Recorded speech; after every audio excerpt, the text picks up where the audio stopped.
So you can see a Pearson roving board.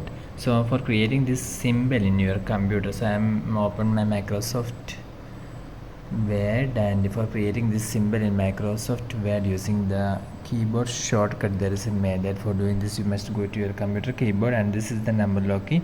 So you must press this number lock. Now you can see that we have enabled the number lock.